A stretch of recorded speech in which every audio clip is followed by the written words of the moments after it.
Hello friends, welcome to our channel. जैसा कि आप लोग देख सकते हैं कि लास्ट क्लास में हमने बिहार का इतिहास ये टॉपिक शुरू कर चुके थे। ठीक है, इसके अंतर्गत हम लोग प्राचीन बिहार का इतिहास चालू किए थे। ठीक है, जिसमें हम लोगों ने ये सारी चीज़ें कवर की थी। आज हम शुरू करने वाले हैं महाजनपद काल। ठीक है, महाजनपद काल जो आपका रहेगा, यहाँ से शुरू करेंगे हम लोग। अगर आप लोगों ने पिछले वीडियो नहीं देखे हैं तो प्लेलिस्ट में जाके उनको ज़रूर वॉच करें। ठीक है, आपके लिए बहुत ही हेल्पफुल रहने वाला है कंटेंट।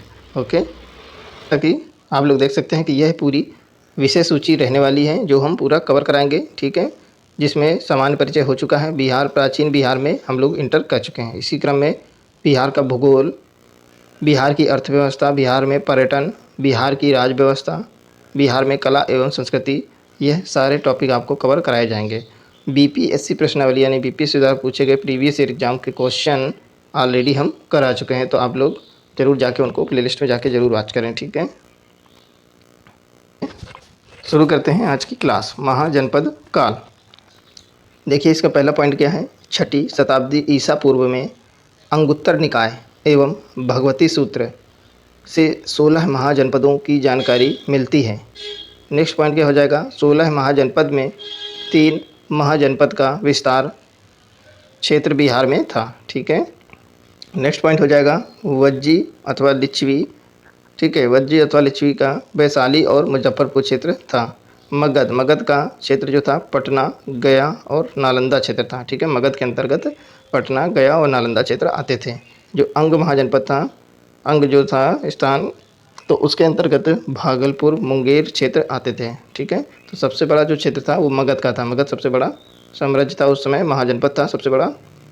आगे देखेंगे हम लोग वज्जी महाजनपद। वज्जी महाजनपद के बारे में देखने वाले हैं। तो बिहार क्षेत्र में ये 3 का ही विस्तार था। किसका? वज्जी, मगध और अंग महाजनपद, ये 3 महाजनपद का विस्तार था। अब हम लोग देखेंगे वज्जी संघ महाजनपद के बारे में। तो वज्जी संघ 8 राज्यों का संघ, अठ कुल था, 8 कुल बोलते थे। ठीक है, वज्जी, लिच्छवी, ज्ञात्रक, विदेह, उग्र, भोग, कुरु तथा इक्ष्वाकु इस संघ के 8 जनपद थे। वज्जी संघ में सबसे प्रसिद्ध लिच्छवी जनपद था। ठीक है, सबसे प्रसिद्ध जो था वह लिच्छवी जनपद था। ठीक है, नेक्स्ट देखेंगे। नेक्स्ट पॉइंट है लिच्छवी की राजधानी वैशाली थी। वैशाली नगर की स्थापना राजा विशाल ने की थी। नेक्स्ट पॉइंट है लिच्छवी के अतिरिक्त मिथिला के विदेह तथा कुंड ग्राम के ज्ञात्रक वज्जी संघ के प्रमुख जनपद थे।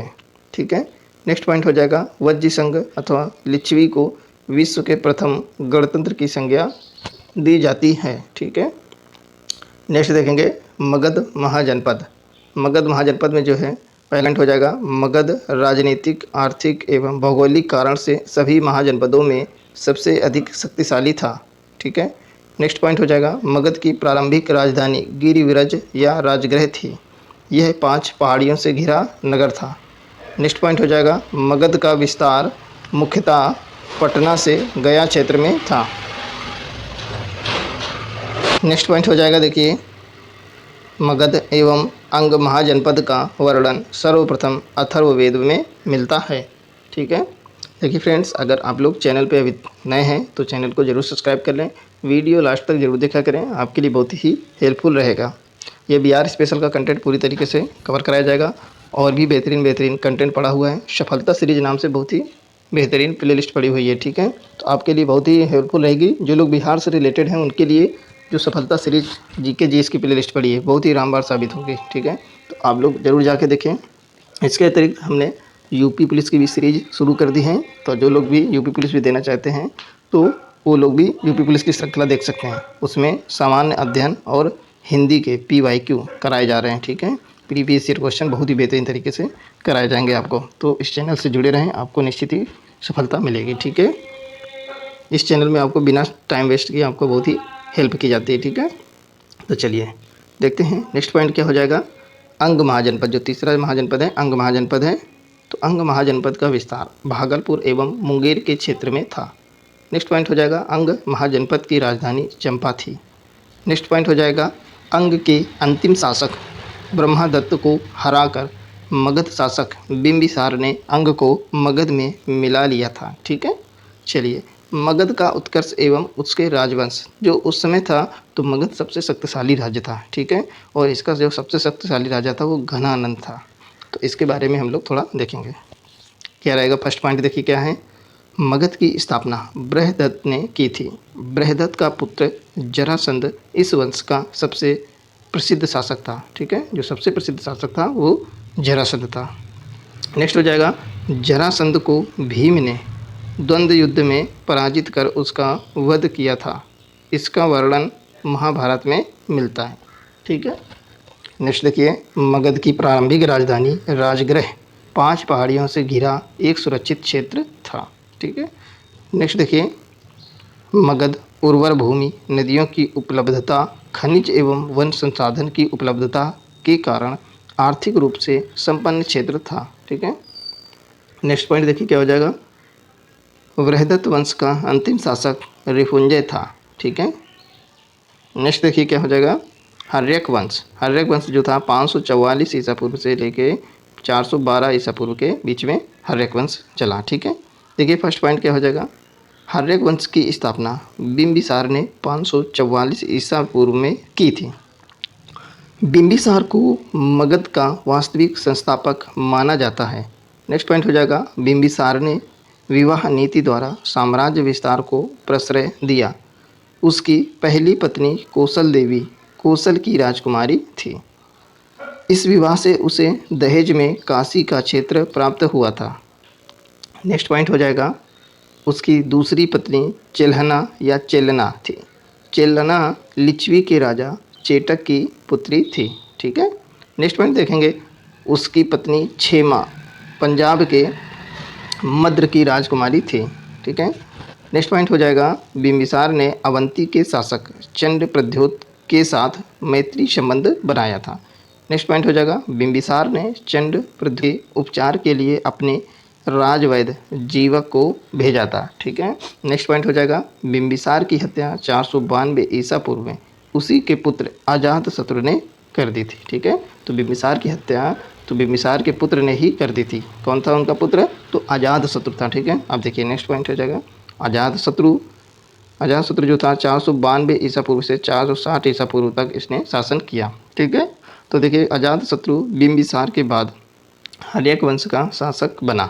उसका वास्तविक नाम जो था अजातशत्रु का कुड़िक था। ठीक है, नेक्स्ट पॉइंट देखिए, बिंबिसार एवं कौशल देवी की मृत्यु के बाद कौशल के राजा प्रसेनजित ने काशी वापस ले लिया, जिस कारण प्रसेनजित का संघर्ष अजातशत्रु से हुआ।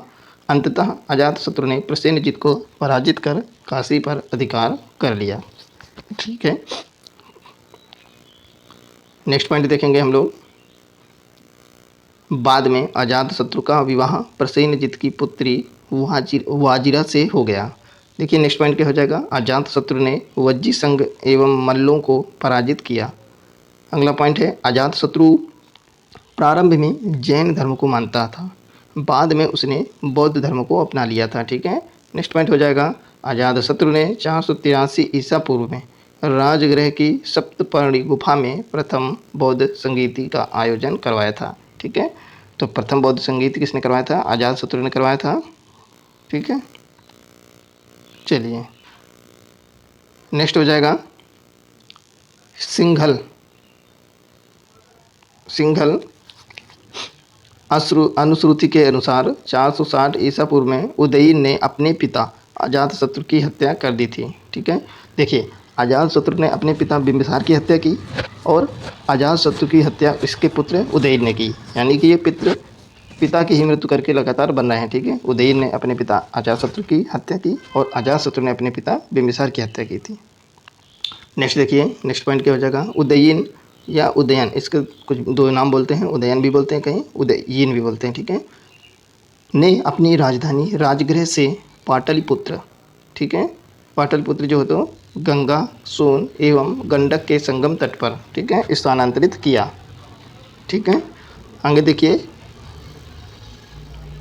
उदयन के 3 पुत्र थे। कौन, अनिरुद्ध, मुंडक, नागदशक। नागदशक जो था इस वंश का अंतिम शासक था। ठीक है, नागदशक जो था इस वंश का अंतिम शासक था। ठीक है। ये देखिए कौन सा वंश है आपका, हर्यक वंश। ठीक है, ये हर्यक वंश चल रहा था, तो हर्यक वंश का अंतिम शासक था नागदशक। ठीक है, चलिए अब हम लोग देखेंगे नंद वंश।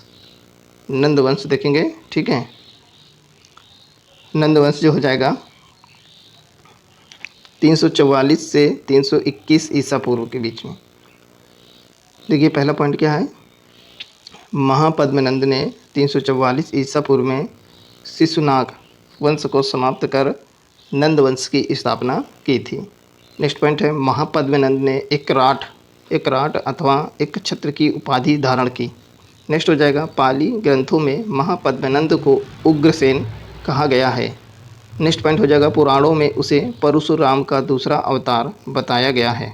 ठीक है, नेक्स्ट पॉइंट हो जाएगा, महापद्मनंद ने पांचाल, इक्ष्वाकु, काशी, अस्मक, कलिंग, मैथिली आदि राज्य को पराजित कर मगध साम्राज्य का विस्तार किया। अब तक यानी 321 ईसा पूर्व तक के काल में मगध का सर्वाधिक विस्तार महापद्मनंद के समय में हुआ था। ठीक है, नेक्स्ट पॉइंट देखेंगे, व्याकरण के महान विद्वान कौन थे, पाणिनि महापद्मनंद के ही समकालीन थे। ठीक है, चलिए नेक्स्ट पॉइंट देखेंगे, इस वंश का अंतिम शासक घनानंद हुआ। घनानंद के समय में ही यूनानी शासक सिकंदर ने भारत पर आक्रमण किया था। तो कब किया था सिकंदर ने, तो यह 326 ईसा पूर्व में सिकंदर ने आक्रमण किया था भारत में। ठीक है, नेक्स्ट पॉइंट देखेंगे, नंद वंश आर्थिक एवं सैन्य रूप से काफ़ी संपन्न था। मगध की सैन्य शक्ति के डर से ही सिकंदर की सेना ने व्यास नदी पार करने से इनकार कर दिया था। नेक्स्ट पॉइंट हो जाएगा, घनानंद ने अपने दरबार में विद्वान ब्राह्मण चाणक्य का अपमान किया था। तो चाणक्य ने चंद्रगुप्त मौर्य की सहायता से घनानंद की हत्या करवा दी। नंद वंश के पतन के बाद चंद्रगुप्त मौर्य के नेतृत्व में मौर्य वंश की स्थापना की गई थी। ठीक है, देखिए इस प्रकार से हम लोग देखने वाले हैं अभी मौर्य वंश। ठीक है, मौर्य वंश में क्या है,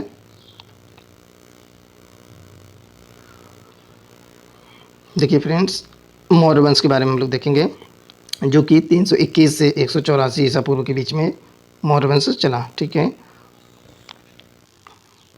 जिसमें देखिए चंद्रगुप्त मौर्य कब से कब तक रहे, 321 से 298 ईसा पूर्व तक आपके चंद्रगुप्त मौर्य ने शासन किया। ठीक है, देखिए फर्स्ट पॉइंट क्या हो जाएगा, जस्टिन एवं स्ट्रैबो ने चंद्रगुप्त मौर्य को सैंड्रोकोट्स कहा, जिसकी पुष्टि देखो सैंड्रोकोट्स कहा, जिसकी पुष्टि विलियम जोन्स ने भी की है।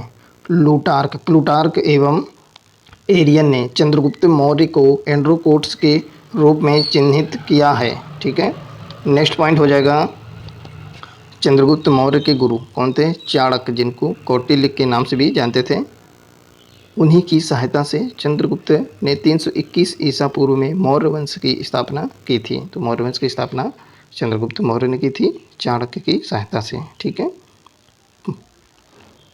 नेक्स्ट देखिए, घनानंद की हत्या करके इन्होंने मौर्य वंश की स्थापना की थी। नेक्स्ट देखिए पॉइंट, चंद्रगुप्त मौर्य ने 305 ईसा पूर्व में सिकंदर के उत्तराधिकारी सेल्यूकस निकेटर के साथ युद्ध किया।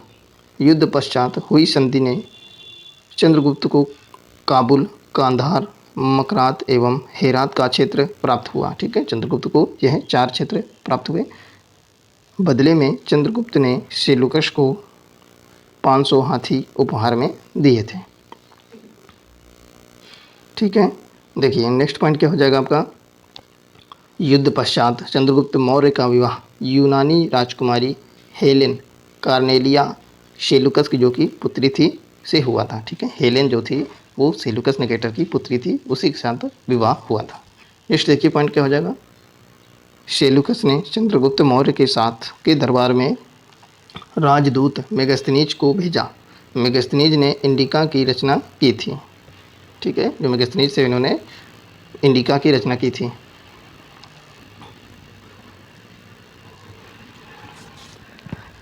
आगे देखेंगे हम लोग, अगला पॉइंट है, चंद्रगुप्त मौर्य के साम्राज्य का विस्तार उत्तर में हिंदू कुश पर्वत ईरान तक।